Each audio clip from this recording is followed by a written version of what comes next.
네, 반갑습니다. 오늘 본문은 어떤 사람이 예루살렘 성과 성전의 화려함을 이야기하는 것으로 시작합니다.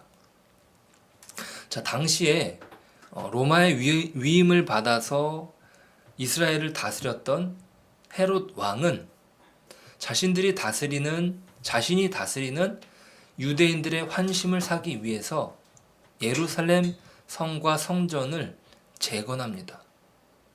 솔로몬이 지었던 성전보다 더 화려하게, 더 오랜 기간 동안 성전을 짓는 것이죠. 그것이 이 유대인들에게 있어서는 어떤 자랑으로 여겨졌던 것입니다. 그런데 예수님께 이 예루살렘 성을 또 그 성전을 자랑하는 이유는 바로 예수님께서 계속 바리새인들을, 자신들의 지도자들을 꾸중하고 있기 때문입니다. 그러니까 자신들이 그래도 이렇게 하나님이 기뻐하실 만한 일을 하고 있지 않느냐고 하소연하는 것과 마찬가지입니다. 자, 그런데 예수님께서는 그 성전이 무너질 것이다. 그러니까 너희들이 그렇게 헛되게 자랑하는 것은 하나님께서 기뻐하시지 않는다는 말씀과 연결되는 것입니다. 실제로 예수님께서는 그 70년경에 로마 군대에 의해서 이 예루살렘 성과 성전이 다 무너지는 것을 예언하는 것과 마찬가지였습니다. 자, 그런데 공교롭게도 이 예루살렘 성이 무너지는 그 날짜가 솔로몬이 지었던 그 성전이 무너졌던 날짜와 동일한 날짜였던 것입니다. 그 이유는 헤롯 성전이 겉은 화려하고 웅장했지만 강도의 속을 부패의 온상이 되었기 때문입니다. 사람들의 마음을 그 겉의 화려함으로 빼앗았지만 주님은 그것은 회칠한 무덤과 같은 아무것도 없는 허상이다라고 하는 것을 지적하는 것이죠. 예수님께서 말씀하시는 것은 하나님께서 그들을 위해서만 존재하는 것이 아니시다. 어떤 민족의 하나님으로 국한되는 분이 아니다라고 하는 것을 말씀하시죠. 그들은 성전의 존재 그 자체로 만족했던 것입니다. 그러면 모든 것이 다 만사 형통이다. 하나님이 그것으로 기뻐하시고 우리를 지켜주실 것이다 생각했던 것입니다. 솔로몬 성전이 무너지게 되었던 것도 그런 자만심에서 비롯된 것 아니었습니까? 자, 그러면서 주님이 말씀하시는 것은 무엇입니까? 6절 말씀 보실까요? 너희 보는 이것들이 날이 이르면 돌 하나도 돌 위에 남지 않고 다 무너뜨려지리라. 겉으로 화려한 성전의 문제가 아니라 그 중심을 보시는 것이죠. 주님께서 오늘 본문 직전에 칭찬한 사람이 누구입니까? 바로 가난한 과부. 그가 드렸던 2렙돈의 헌금이었습니다. 21절 보실까요? 예수께서 눈을 들어 부자들이 헌금 넣는 것을 보시고 또 어떤 가난한 과부가 2렙돈 넣는 것을 보시고 이르시되 내가 참으로 너에게 말하노니 이 가난한 과부가 다른 모든 사람보다 많이 넣었도다. 저들은 그 풍족한 중에 헌금을 넣었거니와 이 과부는 그 가난한 중에서 자기가 가지고 있는 생활비 전부를 넣었느니라 하시니라. 자, 그러니까 그 헌금을 드리는 제도 자체가 문제가 아니라 그 헌금을 드리는, 그러니까 겉만 번드르르한 부자의 헌금을 기뻐하시지 않는 것입니다. 오히려 과부의 작은 정말 작은 헝금을 보시는 것이죠. 겉으로 드러나는 화려함의 문제가 아니라 그 중심의 문제라는 것이에요. 우리는 겉으로 보여지는 것으로 판단합니다.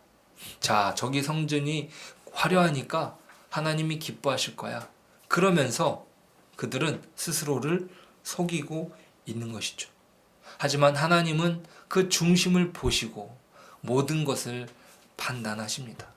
그러니 예수님께서는 그 겉으로는 아주 미미한 예물이었지만 그 전부를 드리는, 자기 자신을 드리는 과부를 기뻐하신 것입니다.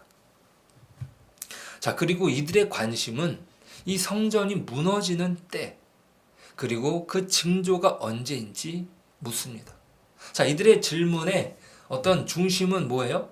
예루살렘이 언제 무너지느냐, 그리고 그 징조는 무엇이냐라는 것이에요. 이 부분을 잘 유념해 두십시오. 7절 말씀이에요. 그들이 물어 이르되 선생님이여, 그러면 어느 때에 이런 일이 있겠사오며 이런 일이 일어나려 할 때에 무슨 징조가 있사오리까? 자, 이렇게 어떤 예루살렘이 무너진다고 하니까 그 징조를 묻는 거예요. 그 질문이 예루살렘으로 국한되었죠? 이게 아주 중요한 포인트입니다. 자, 그런데 예수님께서 대답하시는 것은 보시니까 10절 보실까요? 또 이르시되 민족이 민족을, 나라가 나라를 대적하여 일어나겠고. 11절 그곳에 큰 지진과 기근과 전염병이 있겠고 또 무서운 일과 하늘로부터 큰 징조들이 있으리라. 이들이 질문은 예루살렘으로 국한되었습니다. 그런데 주님의 대답은 어때요?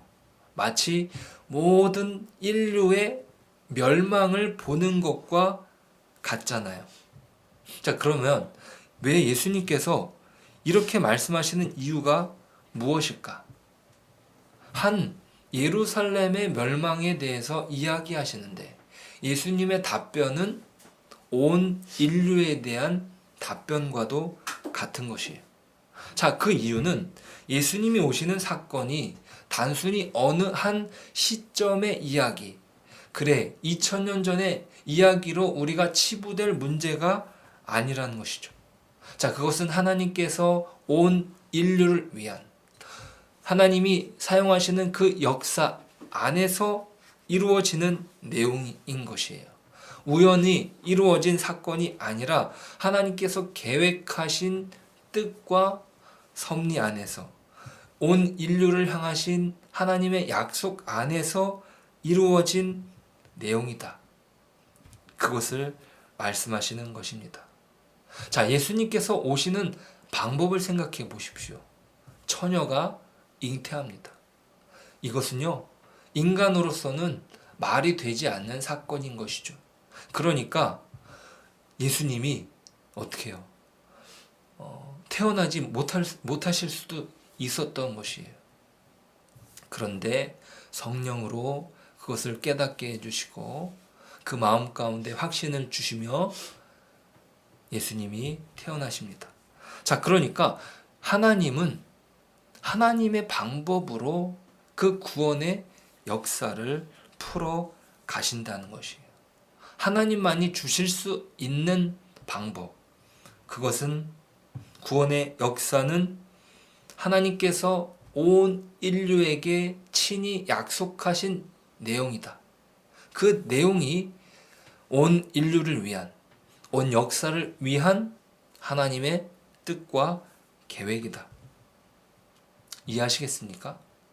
자, 그런데 이것은 세상 끝날까지 난리와 소동이 있을 것이라고 말씀하십니다. 그것은 무엇을 말하냐? 세상은 어떠한 답도 주지 못한다는 것이. 지금 우리가 경험하는 것도 그렇지 않습니까? 온 세계가 신종 전염병으로 고통을 받고 있습니다. 그런데 누구도 그것을 쉽게 해결하지 못하고 있습니다. 이것은요, 하나님만이 해결하실 수 있는 것이죠. 자, 하나님이 주시는 답을 오늘 말씀하셔요. 12절 말씀 보실까요? 이 모든 일 전에 내 이름으로 말미암아 너희에게 손을 내어 박해하며 회당과 옥에 넘겨주며 임금들과 집권자들 앞에 끌어가려니와 이 일이 도리어 너희에게 증거가 되리라. 아멘. 자, 이것은요, 쉬운 평화를 말하는 것이 아닙니다. 로마가 이루어 놓은 평화, 팍스 로마나라고 불리웠죠. 지금도요, 아메리카, 미국이 만들고 있는 평화라고 하는 시대 가운데 있습니다. 자, 그런데 그 시대가 진정 우리에게 평화를 주고 있습니까? 그렇지 않습니다. 어떤 세상적인 방법, 어떤 정치적인 해결로 이루어지는 것이 아닙니다. 세상은 그것을 만들어낼 수 없습니다. 오직 하나님께서 계획하신 답, 그것은 바로 예수님이시죠. 예수님의 십자가입니다.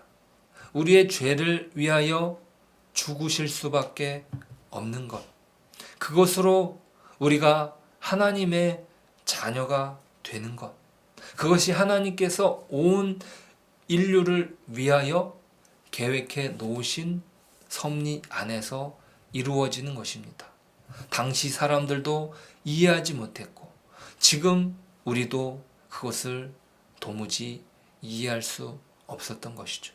하지만 성령님께서 우리에게 그 마음을 믿을 수 있는 마음을 주셔서 우리가 믿게 된 것입니다. 그 방법으로만 우리는 하나님이 우리를 그분의 형상으로 빚으셨고 그 형상 안에서 회복될 수 있는 유일한 길입니다. 그것이 우리에게 진정한 복인 것이죠. 우리가 만들어낼 수 없는 것, 오직 하나님만이 주실 수 있는 그 구원 안에서 놀라운 회복이 있습니다. 자, 우리는 그 안에서 복을 누리고 있는 하나님의 사람입니다. 그 은혜 안에서만 우리가 빛이고 소금이라는 것이, 우리가 이것을 놓치지 말아야 됩니다. 우리는 그렇게 멸망받는 세상 속에서 구원의 사람으로 부름을 받았습니다. 자, 그 과정에서 우리는 주님이 받으셨던 핍박을 받을 수 있습니다. 그 핍박은요, 어떤 사람은 목숨을 빼앗아가는, 빼앗기는 그런 핍박을, 고통을 당합니다. 하지만 그것이 우리의 운명을 좌우할 수 없는 것입니다. 우리의 영혼은 오직 하나님께서 만들어 놓으신 그 예수 그리스도를 통해 이루어 놓으신 구원 안에서 보증되었습니다. 우리가 그 복을 누리고 있다는 사실을 기억하고 오늘도 축복의 사람으로, 은혜의 사람으로 세워지는 저와 여러분 되시길 소망합니다. 기도하겠습니다. 하나님, 감사합니다. 우리가 하나님의 자녀로 부름받았다는 사실이 얼마나 놀라운 것인지, 하나님, 우리가 그 놀라운 은혜 안에서 우리의 믿음을 갖게 하여 주옵소서. 이 세상이 우리를 흔들고 우리를 핍박하고 우리를 넘어뜨린다 할지라도 우리는 여전히 하나님의 자녀이고 하나님의 사랑을 받는 하나님의 사람입니다. 하나님, 우리가 이 가운데 이 세상이 주는 시련 속에서 우리의 믿음을 지킬 수 있도록 도와주옵소서. 우리에게 그러한 믿음을 날마다 부어 주옵소서. 우리가 그 믿음 안에 서게 하여 주옵소서. 예수님의 이름으로 기도드립니다. 아멘. 네, 감사합니다.